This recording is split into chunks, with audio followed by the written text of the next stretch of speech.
अस्सलाम वालेकुम इलियास कादिर साहब। वालेकुम अस्सलाम। मेरा ताल्लुक़ शोबिस से है और हम लोग शोबिस में यही कहते हैं कि आपके बड़े फ़ैन हैं और माशाल्लाह से आज मेरी खुशकिस्मती कि मैं आपके सामने लाइव बात कर रहा हूँ और मैं ये समझता हूँ कि ये जो आप काम चल रहा है आपका माशाल्लाह से बहुत ही ज़बरदस्त है।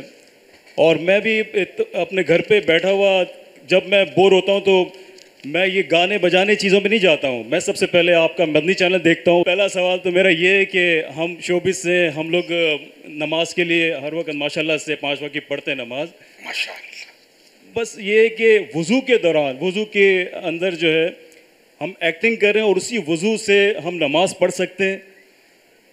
और दूसरा सवाल मेरा ये था कि लोग चलते फिरते जो हैं गालियाँ देते हैं और बुरे अल्फाज बोलते हैं और झूठ बोलते हैं।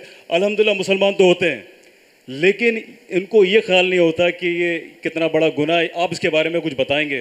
और मेरा ताल्लुक़ जो है अल्हम्दुलिल्लाह कराची से है और मैं इंशाल्लाह आता रहता हूँ और आता भी रहूँगा। और ये कि जितने बड़े बड़े दिन आते हैं मैं हमेशा क्योंकि और मस्जिदों में तो इतनी रौनक नहीं होती जितनी यहाँ पे होती है, मैं बस इधर ही आ जाता हूँ फ़ौरन।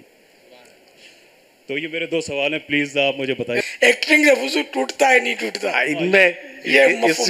इसमें सवाल में कितना मज़ा है कि इनको एक्टिंग के हवाले से कैसा ज़बरदस्त इनका ज़हन है। मैं तो ये कहूँगा एक्टिंग को ये बुरा काम समझ रहे कि यार ये वज़ू तो नहीं तोड़ देती, तो ये बुरा काम बंदा छोड़ ही देता फिर, न रहे बांस न बजे बांसुरी।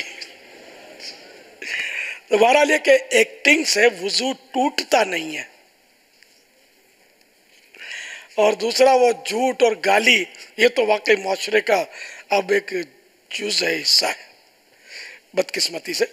तो ये झूठ और गालियों के मुतालिक हम वक्तन फ़वक्तन बोलते रहते हैं कि ये दर गुनाह के काम है और मुसलमानों को झूठ नहीं बोलना चाहिए, गाली नहीं निकालनी चाहिए, ग़ीबत नहीं करनी चाहिए, सब गुनाहों से मुसलमानों को बचना चाहिए।